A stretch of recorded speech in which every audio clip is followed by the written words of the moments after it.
Merci beaucoup à vous trois. Je vais vous présenter rapidement. Donc, Dr Gors, vous êtes psychiatre et responsable d'une consultation qui a été mise en place il y a 5 ans environ, 3 ans 2022, 3 ans. Je confonds avec le Covid.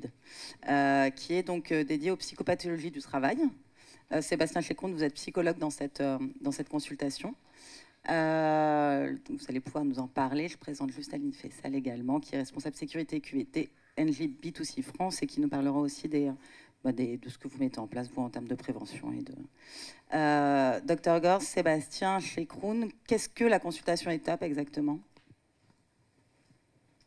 Alors, la consultation étape, déjà, merci au service de la communication du GHU de nous avoir invités. En tant que, j'ai envie de dire, clinicien, c'est-à-dire, effectivement, je pense qu'on parle d'une certaine place et que c'est les questions de chiffres, bon, c'est aussi une question pour nous, c'est-à-dire comment aborder la question de cette enquête, tout en ayant aussi une réflexion sur les chiffres et leur signification. C'est vrai que c'est un travail qu'on a essayé un peu de faire ensemble et qui n'est pas évident, on pourra peut-être en parler après. Alors la consultation étape, pour répondre à votre question, c'était l'idée il y a quelques années au sein d'un service de psychiatrie générale de notre hôpital de pouvoir rassembler quelques professionnels qui avaient comment dire, un intérêt spécifique, chacun à leur manière, pour la question du travail, que ce soit d'avoir eu l'impression dans nos consultations que cette question était vraiment prépondérante. D'autres personnes étaient plus spécifiquement déjà formées à ces questions-là. Et on avait même un soignant qui était tout à fait sensibilisé à ces questions puisqu'il participait à une activité syndicale. Donc en fait, c'est une forme de petit laboratoire d'une élaboration entre quelques professionnels dans un service de psychiatrie qui a permis de pouvoir constituer cette petite équipe, hein, quand même assez modeste depuis ses débuts, puisqu'on n'est que quelques personnes à consulter. Alors, c'est pluriprofessionnel, c'est-à-dire qu'il y a un médecin, un infirmier, un psychologue formé à la question de la psychodynamique du travail, une stagiaire psychologue, une secrétaire et une assistante sociale. Donc, une petite équipe et un petit temps dévolu à cette activité, en plus des autres questions du service. L'idée initiale, c'était de pouvoir s'intéresser à ces questions et de proposer une prise en charge précoce. En fait, l'idée, c'était de voir comment on pouvait attraper cette question le plus précocement possible. On verra peut-être par la suite que, finalement, de nos ambitions initiales, on est finalement très loin, puisqu'aujourd'hui, la majorité des personnes qui consultent chez nous sont dans des situations, finalement, de pathologie assez déclarées, voire parfois dépassées. Donc l'idée, en fait, c'est de proposer une évaluation. On travaille en binôme avec des regards croisés et de pouvoir, à l'issue, orienter les personnes. Donc, soit dans notre consultation, c'est-à-dire que la principale prise en charge, c'est un suivi psychothérapeutique avec notre psychologue formé sur ces questions-là. Ou alors, on a commencé à développer un petit réseau pour pouvoir aussi orienter les patients qu'on ne peut pas prendre en charge nous-mêmes. Et il y a aussi la question et ça arrive finalement souvent, que la question du travail spécifiquement n'est pas sur le moment tout à fait mobilisable, voire n'a pas tout à fait d'objet. Et pour dire un petit peu qui nous adresse les patients, c'est essentiellement les médecins généralistes de ville, les psychiatres de ville aussi, et on a développé un petit réseau de liens qui est tout à fait petit mais consistant, avec certains services de médecine et de prévention au travail qui nous envoient régulièrement des patients et avec qui on peut nouer des liens de coopération. Et sur les chiffres de l'enquête, du coup, qu'est-ce que ça vous a évoqué? Est-ce que c'est ce que vous voyez, vous, avant de passer la parole à Aline aussi également? Les chiffres de l'enquête, je pense qu'il y a, effectivement, comme je disais, nous sommes cliniciens, donc ce qui est vraiment édifiant, en fait, c'est de voir la proportion de personnes qui déclarent avoir un problème de santé ou de mal-être, qui l'attribuent directement au travail. Je crois que la proportion, elle est énorme, c'est 3 personnes sur 4. le travail est le premier facteur d'impact sur la santé mentale avant la famille et avant le contexte économique. Sur le chiffre en proportion, on ne l'a pas dans l'enquête où je l'ai. Si, je crois que c'est 3 personnes sur 4 à éprouver sur les troubles, effectivement. Dans les 5 dernières années. Oui, tout à fait. Oui. Donc ça, c'est quand on voit ça, on se dit que c'est énorme, mais c'est pas la première fois qu'on voit des enquêtes avec ce taux si important. Et en fait, si on le rapporte, il y a un autre chiffre qui dit que les personnes qui consultent pour des questions spécifiques au travail, alors que beaucoup de salariés consultent, je crois que c'est 40 ou 45% des salariés ont déjà consulté un psy. Finalement, une très faible proportion de ces salariés ont consulté un psy pour des raisons de souffrance au travail. Donc c'est en fait ce qui est édifiant pour nous, c'est comment on passe de cette proportion majeure, massive, à finalement cette petite proportion de personnes qui arrivent à un moment donné jusqu'à nos consultations. Aline, est-ce que vous connaissiez déjà la consultation étape, et puis peut-être aussi nous présenter NJ-B2C France et le chiffre ou les chiffres qui vous ont le plus marqué dans l'enquête? Alors déjà, bonjour à toutes et à tous. Alors non, je ne connaissais pas. Donc vous présentez NJ, le groupe NJ est leader dans l'énergie à bas carbone. Et donc moi je travaille au sein de l'entité B2C France, dont l'activité est la fourniture d'électricité verte, de gaz et de services associés pour les particuliers et les professionnels. Et j'ai un périmètre à peu près de 7000 collaborateurs. Sur les chiffres, je trouve qu'il y a beaucoup de choses qui ont été dites. Je vous rejoins, je trouve que c'est assez édifiant. Moi, je me retrouve sur l'indicateur, lorsque vous avez dit que 9 salariés sur 10 attendaient un accompagnement de l'entreprise. Donc ça tombe bien, parce que je suis là pour en parler.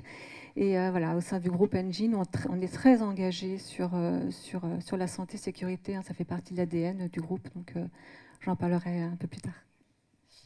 Merci beaucoup.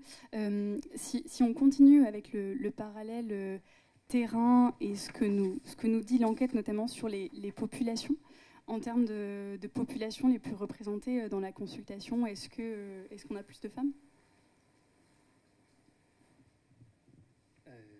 Alors oui, on a plus de femmes, effectivement. Je crois que c'est à peu près 2 tiers de femmes pour 1 tiers d'hommes. Après, la question de savoir pourquoi, alors non, on peut avoir un peu des hypothèses. Bon, la première, la grande hypothèse, enfin c'est pas une hypothèse d'ailleurs, c'est un fait, c'est que les femmes consultent plus les psys que les hommes. Donc je pense que ça c'est assez, ça correspond. Je crois que c'est pas dans ces proportions-là, des proportions un peu plus faibles, mais après, d'autres hypothèses, je crois qu'il y en a eu pas mal qui ont été quand même évoquées d'un point de vue sociologique. Bon, peut-être que mon collègue en dira un peu plus, mais je pense qu'il y a quand même une question, il y a peut-être une double question. Il y a la question quand même de ce qu'on pourrait nommer une forme de virilité, c'est-à-dire que la virilité qui ne concerne d'ailleurs pas que les hommes, mais la virilité sociale dans les groupes peut permettre quand même à un certain moment de réfréner, taire un certain nombre d'élan émotionnels ou de souffrances, et que peut-être que par rapport à cette position sociale, peut-être que ça pourrait expliquer que les femmes arrivent plus facilement à un moment donné à la consultation.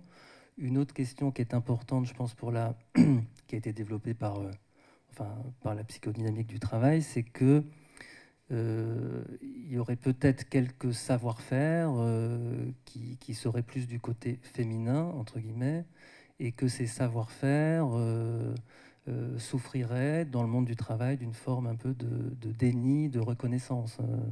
Et peut-être qu'effectivement, cette question-là, qui paraît quand même centrale, peut-être à un moment donné déployer chez certaines personnes le souhait d'aller consulter, c'est-à-dire de pouvoir mettre en exergue cette question-là, qui peut-être aujourd'hui se fait plus facile à percevoir. Voilà, je pense notamment au métier du care, c'est-à-dire quand les personnes qui prennent soin des autres, et toute la difficulté, effectivement, par rapport à ces questions-là. Non, mais bonjour à tous. J'allais dire à peu près la même chose que mon collègue. C'est vrai que nous, je pense que c'est ça que quand on est clinicien, on rentre dans des histoires singulières à chaque fois. Donc les chiffres, ils ont comme ça un effet pour nous de recul et plus ou moins d'étonnement. Mais c'est vrai que du côté, si je devais m'aventurer à formuler une hypothèse, j'irais exactement ce que disait mon collègue, en quelque sorte, du côté du rapport à la virilité qui structure beaucoup de choses, et, y compris dans les collectifs de travail. Et sans doute que une fois qu'on décompense ou qu'on va mal avant cette étape, c'est plus simple de venir parler de sa souffrance ou de sa vulnérabilité ou de ses difficultés quand on est débarrassé de ces questions de virilité, qu'on peut... bon, ce serait rentrer dans des grandes histoires, hein, mais qui ne sont pas du tout impossibles pour les femmes. Hein. Il y a aussi des enjeux de virilité pour les femmes, mais qui sont quand même majoritairement répandus chez les hommes et beaucoup moins chez les femmes. Voilà. Ce serait l'hypothèse. Mais... Ce n'est pas parce que le monde du travail est plus dur pour la femme. Parce que la société...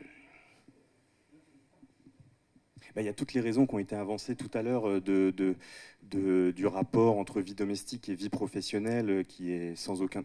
Il y a les enjeux de reconnaissance aussi où les femmes, même si je crois savoir statistiquement, mais c'est pas notre domaine donc je suis un peu, mais je crois savoir que les enjeux de reconnaissance quand même progressent pour les femmes ces dernières années, mais c'est sûr qu'il y a plus de reconnaissance, de progression de carrière et de raisons pour les femmes de devoir limiter ça, donc il y a sans doute un enjeu un peu comme ça, oui.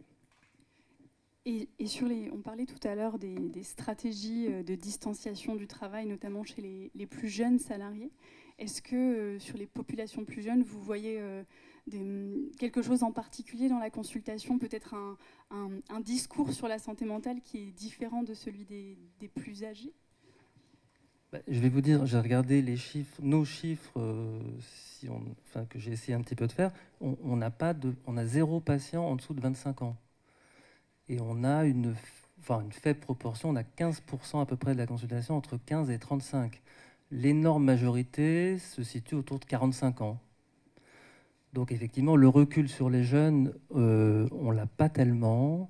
On l'a pas tellement par rapport... Je pense que... Bon, peut-être que les jeunes consultent, mais en même temps, peut-être consultent pas pour ces questions-là. Peut-être qu'effectivement, il y a une forme de... Parce que ce qu'on pouvait dire quand même en amont, c'est que les questions de souffrance au travail, il faut aller les chercher. C'est-à-dire que le clinicien, nous, c'est aussi nous, on travaille avec ça un peu au quotidien, mais dans le commun des consultations psy, si on ne va pas chercher un peu la question du travail, elle ne vient pas spontanément. C'est pour ça qu'il y a une sorte de... ce qui est édifiant, c'est ce que peuvent dire les personnes dans une enquête et ce qu'ils peuvent ne pas dire au sein d'une consultation. Donc peut-être que les jeunes sont beaucoup moins disposés à parler du travail, dans la mesure où peut-être que, eu égard à leur jeune carrière professionnelle, ils sont peut-être soumis à tellement de choses qu'ils ne peuvent pas encore élaborer et que cette question-là ne vient pas directement ou qu'ils ne sont pas repérés comme il faut assez tôt par les services de prévention. Ou peut-être que justement, ils sont dans leur propre prévention à titre plus personnel et vont voir d'autres professionnels, justement, peut-être en consultation libérale ou côté travail, peut-être qu'ils ont aussi des dispositifs d'accompagnement à des sessions individuelles avec des psychologues, par exemple. Voilà, c'est une hypothèse comme ça. Peut-être chez NJ, Aline, est-ce qu'il y a un type de population ou des métiers pour lesquels vous êtes particulièrement attentive, vous, en tant que responsable QVCT sécurité, vous savez que voilà, c'est important d'observer peut-être un petit peu plus que d'autres populations?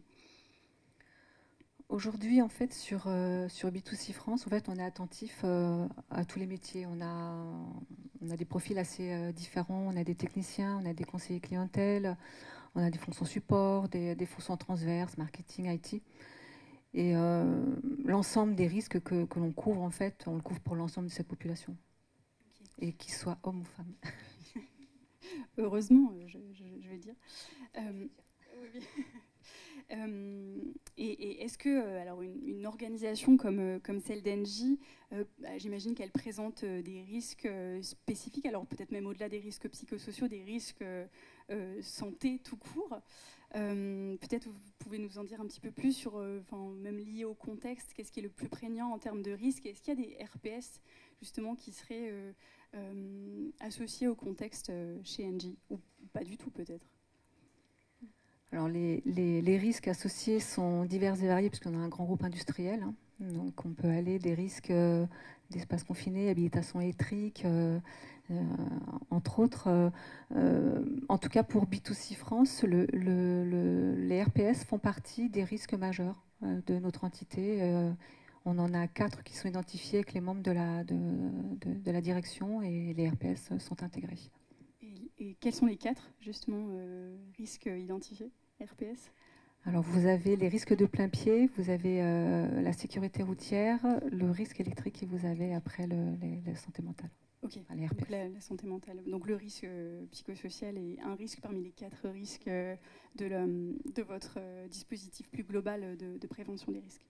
Peut-être qu'on peut justement s'intéresser davantage aux actions que vous menez.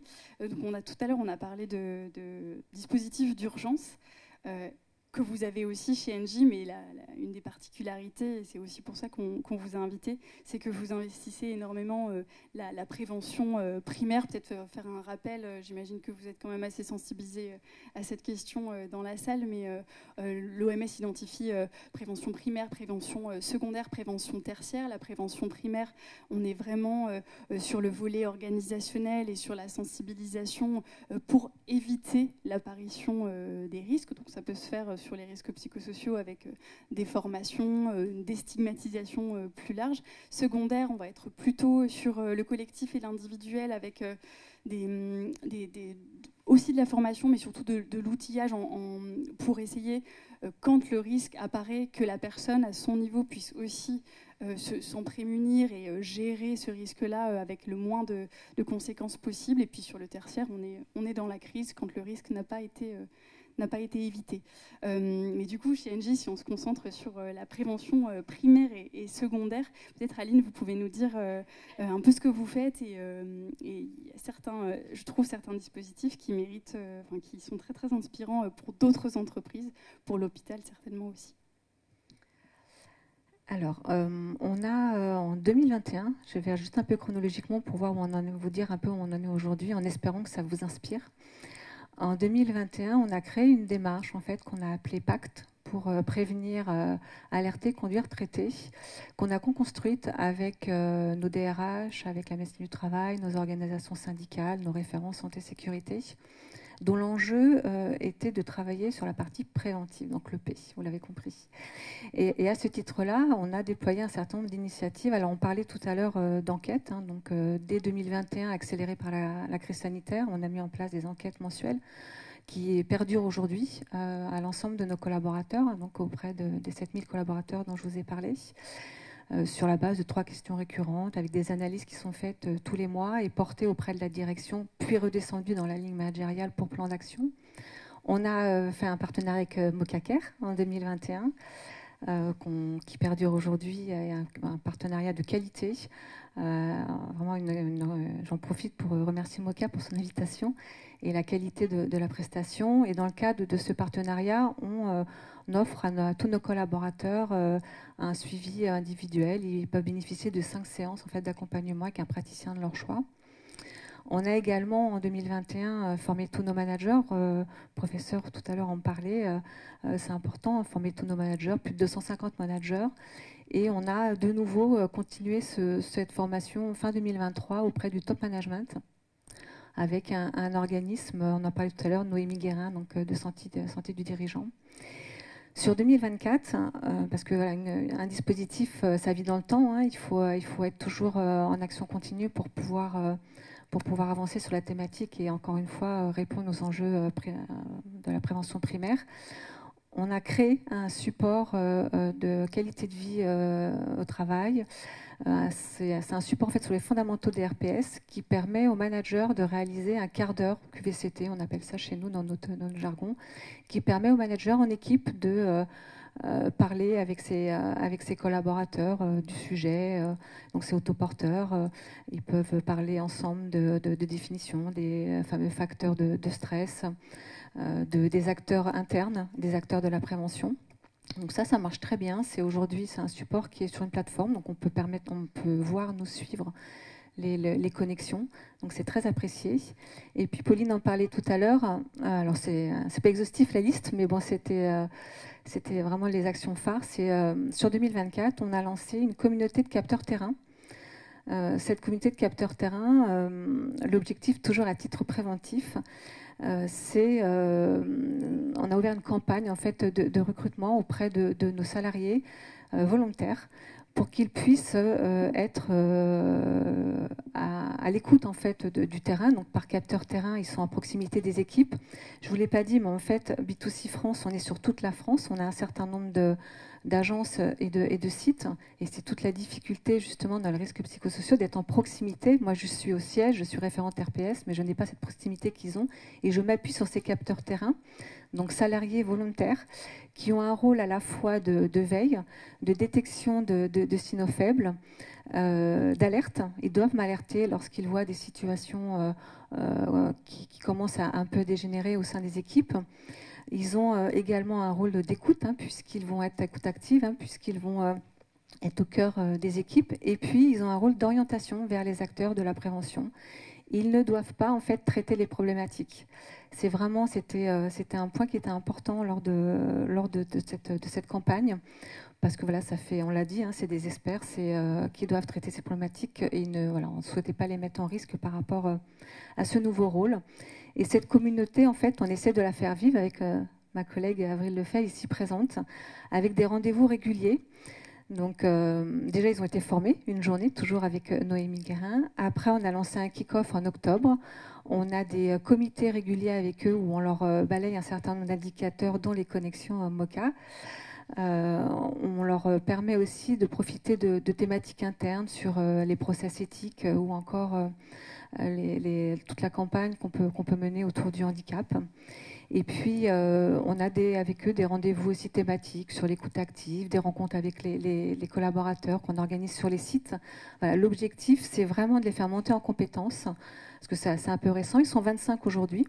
Donc l'idée, c'est qu'ils soient plus nombreux à terme. Et on a l'appui, bien entendu, de la direction. Mais ça, je ne voudrais pas spoiler la question suivante. Mais voilà, c'est un certain nombre d'actions. Encore une fois, ce n'est pas exhaustif, mais la communauté de capteurs terrain a vraiment été très appréciée, et les 25 personnes qui participent sont vraiment très engagées sur le sujet. Et est-ce qu'elles étaient déjà particulièrement sensibles à la question des risques, de la santé mentale, pour pouvoir justement faire partie d'une communauté comme ça? Ou est-ce que vous avez vraiment mis en place beaucoup d'efforts de communication aussi pour déstigmatiser vous-même cette question-là? Alors, il y a deux questions dans ta question. Donc, oui, on a toute une campagne de communication pour effectivement déstigmatiser la thématique. Mais le recrutement qui a été fait sur ces salariés repose plus sur leur appétence sur la thématique, sur l'empathie qu'ils peuvent avoir, sur leur capacité d'écoute. Et ce qui était très important dans le recrutement qu'on a fait, je regarde ma collègue, c'est vraiment veiller, alors c'est pas péjoratif, mais veiller à ce qu'ils ne se positionnent pas comme sauveurs de l'humanité. Parce que forcément, pour nous, c'était un risque. Et comme c'était expérimental, c'était important, nous aussi, de veiller à ce que derrière, on puisse les préserver au maximum dans le cadre de leur mission. Merci beaucoup. Peut-être avant de venir justement sur la question de la direction et comment on embarque un collectif avec nous, qu'est-ce que vous, ça vous inspire, Dr Gors, Sébastien Chekroun, de telles actions en entreprise, et peut-être que vous avez aussi, vous, d'autres actions entendues ici et là qui pourraient venir compléter, pas forcément chez Engie, mais l'arsenal, on va dire, des dispositifs que les entreprises peuvent mettre en place. Non, mais je craignais de vous couper un peu l'herbe sous le pied avec la question d'après, mais en fait ça va, c'est parfait, vous en avez parlé, donc je pense que ça marche bien dans la transition. Et ça touche un peu à un point essentiel de ce qu'on essaye de faire, nous, sur le plan institutionnel. Voilà, parce que s'il y a un point que je retiens de ce que vous étiez en train de dire, parce que vous ne pourrez pas parler de tout, c'est que moi, c'est un petit peu du coup de notre place la question des échanges interinstitutionnels qui me paraît intéressante à discuter, parce que ça dresse une difficulté, mais qui n'est pas du tout indépassable. Bon, pour ceux qui me voient venir, c'est vrai qu'il y a la question de, par exemple, comment nous, aux consultations étapes, on pourrait interagir avec vous dans votre entreprise de prime abord. Ça oblige de poser la question du secret médical, qui est quand même déjà obligatoire, mais qui est essentiel aussi pour préserver et construire un peu la confiance avec le patient et rentrer dans l'analyse fine de ce qui se joue dans les rapports entre santé au travail. Mais ce que je veux essayer un peu de dire, c'est que ça ne veut pas dire non plus, évidemment, et c'est là-dessus que je veux aller, qu'on doit travailler tous en vase clos. Et donc voilà, je me disais, prenons un exemple, vous... admettons que dans votre entreprise, il y a un salarié que vous avez sincèrement envie d'aider et où vous êtes même prête à recevoir des conseils, des discussions, des échanges sur comment modifier par exemple l'organisation du travail. Et nous, on a aussi à l'esprit, mais on va y venir après, pour le salarié qui a déclenché un peu le travail ensemble, comme pour potentiellement peut-être l'ensemble de ses collègues. Et ben, donc, voilà, c'est à la base, nous, on ne pourrait pas, de notre place, se permettre de vous dire directement ce qu'on a compris. Mais bon, j'en arrive à ma piste un peu de solution. C'est que c'est à partir de là, je pense que il y a plusieurs institutions qui peuvent un peu entrer en jeu ensemble. Et je pense là en particulier au rôle central du médecin du travail. Qui lui a la particularité d'être chargé non seulement de la santé des salariés qu'il reçoit, mais aussi de la santé collective de l'ensemble des salariés de l'entreprise. Je crois que le professeur Lejoyeux en parlait tout à l'heure aussi. Et nous, notre idée, ce qu'on essaye un peu de développer, c'est, on en parlera plus après aussi, mais une sorte de triangulation donc, entre l'entreprise, les professionnels de santé classique, je vais les appeler comme ça, et puis la médecine du travail, comme un centre et un intermédiaire entre nous tous, avec cette idée que pour qu'on puisse travailler ensemble, il faudrait absolument qu'on passe et qu'on implique le médecin du travail. Et donc j'avais un peu 3 points comme ça de déplacement que ça pourrait induire pour répondre à ça. Je suis un peu long peut-être, désolé, mais que il y aurait les directions, du côté des directions d'entreprise, qui sont soucieuses de la santé des salariés, donc comme c'est le cas ici, il y a un effort, comme je disais, de se rapprocher de la médecine du travail en comprenant un peu les différents maillages.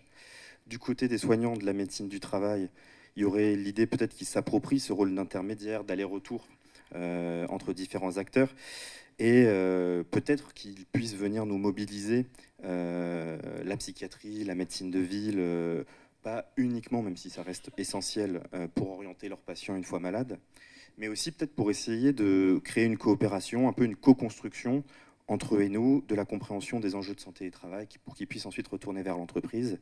Et donc ça demanderait des institutions soignantes plus classiques de pouvoir, pour qu'on puisse remplir ce rôle, qu'on puisse se former davantage à la clinique du travail et apprendre à analyser tous les enjeux de la centralité du travail, voilà, mais qu'on va développer juste ensuite.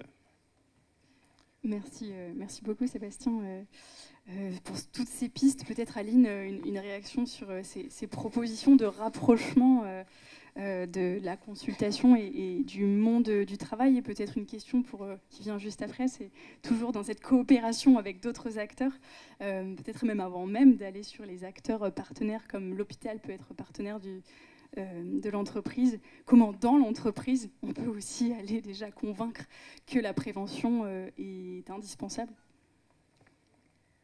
Comment on embarque la direction, c'est ça? Oui, et peut-être avant ça, une réaction sur ce que Sébastien Sucroun disait à l'instant.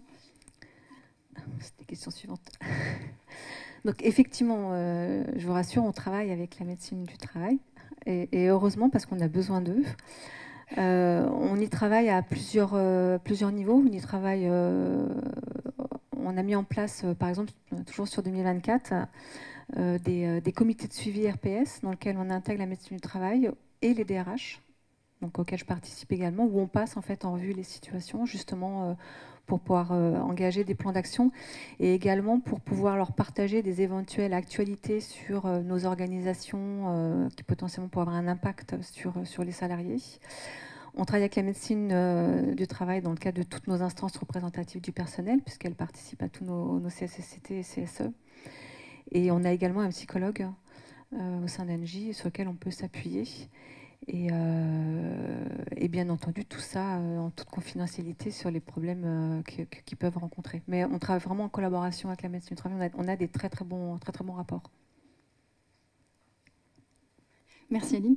Et du coup, sur la direction, et je crois qu'il y avait tout à l'heure justement le commentaire sur comment on va aussi former la direction, les managers à ces questions-là. Comment on embarque les décideurs justement dans un projet comme le vôtre de prévention qui s'étale dans toute l'entreprise. Enfin, pour le coup, les capteurs terrain, c'est quand même assez audacieux. Comment voilà, on convainc que c'est nécessaire? Alors, déjà, il y a une certaine facilité par rapport au cœur de métier d'Engie. Comme je vous l'ai dit tout à l'heure, Engie est très engagée dans la santé-sécurité, donc ça facilite. Il y a eu une vraie prise de conscience aussi avec la crise sanitaire, avec les collaborateurs qui étaient en souffrance de par l'isolement, d'autres qui avaient un équilibre vie pro-vie perso dégradé, le management à distance qui était difficile. Et donc tout ça mis bout à bout a permis aussi de mettre en place ce que je vous expliquais, la démarche. Et la démarche, on a réussi à ce qu'elle marche parce qu'on avait un sponsor. Et ça, c'est capital lorsque vous lancez un tel dispositif. Là, vraiment, la clé de réussite, c'est d'avoir un sponsor qui soit décisif, c'est-à-dire un sponsor qui aille porter en fait vos actions en interne et qui ait un rôle décisionnaire au sein de la direction. Et là, en l'occurrence, moi, c'est mon DRH, qui est un sponsor hors pair. Et puis, bien entendu, c'est aussi de vous appuyer d'ambassadeurs. Donc, vous avez vos équipes RH, vous avez les référents santé-sécurité, la médecine du travail, les organisations, les représentants du personnel, ils ont un rôle clé dans vos dispositifs. C'est eux qui sont des relais terrain et qui peuvent porter la bonne parole sur tout ce qu'on peut mettre en place. Puis après, c'est propre à chacune de vos organisations en fonction des ressources internes que vous avez. Et puis tous les ans, pour que ça perdure aussi dans le temps, j'ai une feuille de route qu'on va présenter à la direction de B2C France et qui me challenge et qui valide en fait des actions et qui porte ces actions auprès de l'ensemble de leur ligne managériale. Merci Aline. Je pense qu'on va bientôt conclure la table ronde, mais j'avais quand même une question pour vous, Dr Gors, peut-être liée justement à ce que disait Sébastien Chekroun.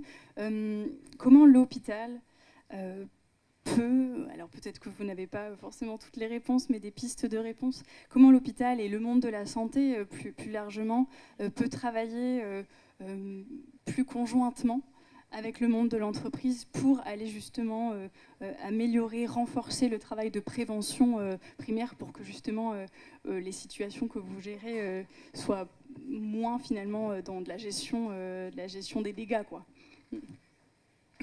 Et en fait, j'ai l'impression qu'on a un peu anticipé sur les réponses, alors qu'il y a juste un point qui me paraît très important dans ce que vous décrivez dans votre propre entreprise, c'est-à-dire ce qu'on peut appeler les formes de coopération verticale, c'est-à-dire le moment où les chefs se mettent à avoir une idée d'aider les salariés et de mettre en œuvre des choses pour que ça puisse aller et venir dans une forme de compréhension de ce qui peut se passer. Ça, c'est vraiment quelque chose qui fonde notre clinique, c'est-à-dire que les patients qu'on voit qui ont chuté, c'est la conjonction, qui ont chuté au travail, c'est la conjonction entre leur propre ligne de faille, c'est-à-dire leur propre histoire, leur propre vulnérabilité, et aussi la rencontre avec un travail, un monde du travail, voire une organisation du travail. Et ça, il n'y a pas que nous qui pouvons penser ça, c'est-à-dire c'est inscrit noir sur blanc dans la définition HAS du burn-out, par exemple, c'est-à-dire qu'à un moment donné, les actions, ça passe par questionner et proposer peut-être des ajustements dans l'organisation du travail. Et ça, que l'entreprise elle-même ait effectivement des actions comme celles que vous venez de décrire, ça me paraît majeur. Et là où je ne trouve pas ça très juste pour vous, c'est quand vous dites que, bien sûr, on n'attend pas d'eux qu'ils prennent en charge ou qu'ils soignent les personnes qui sont repérées.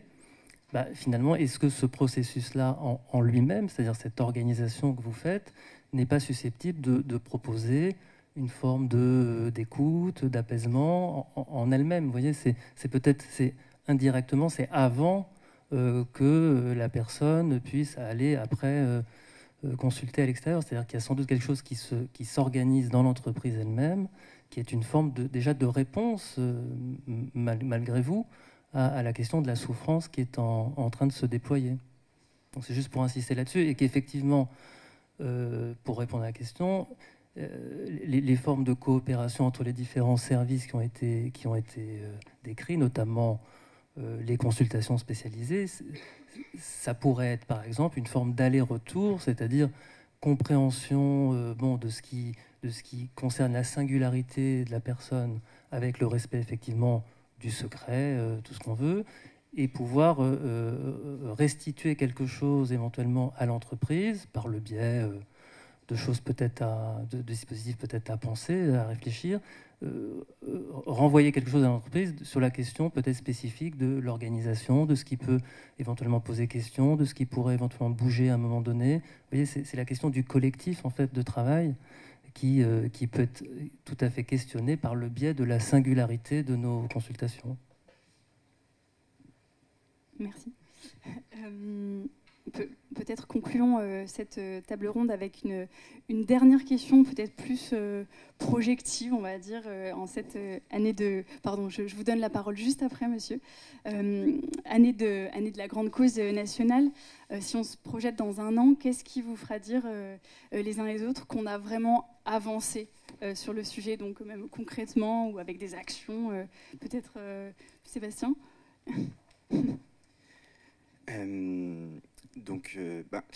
En réfléchissant à la question, justement, moi, je pointais plus les trous de dialogue qu'il peut y avoir entre la médecine du travail et la santé, la médecine de ville ou le secteur de psychiatrie, que le rapport entre médecine du travail et entreprise, ou de toute façon, il y a une forme d'obligation, bien sûr. Hein. Non, moi, du coup, si je synthétise tout ça, nous, en recevant des patients en individuel, on entend et on comprend, on a beaucoup de matériel subjectif, certes, mais qui nous paraît quand même précieux pour comprendre un peu les enjeux collectifs de l'organisation du travail. Et voilà, il y a la dimension prise en charge individuelle, et en fait, c'est pour ça que je parlais des médecins du travail, il pourrait y avoir un relais vers les services santé au travail, qui elles-mêmes peuvent se constituer relais pour les entreprises. C'est ça que je voulais dire, c'est plus leur rôle à eux qu'à nous. Mais par contre, on a peut-être un rôle à jouer dans cette triangulation, voilà, moi je pense que dans un an, ce qui serait bien, c'est qu'il y ait des liens en fait qui soient tissés, peut-être de rencontres, d'abord entre services santé au travail, puis étape et psychiatrie, et puis de même ensuite, grâce à ce travail de compréhension, certes à partir de cas individuels, mais peut-être d'enjeux plus collectifs, un travail de retour vers des entreprises soucieuses d'avoir des remontées de la clinique pour comprendre peut-être ce qui se passe dans leur entreprise. Voilà. C'était ça où je voulais en venir.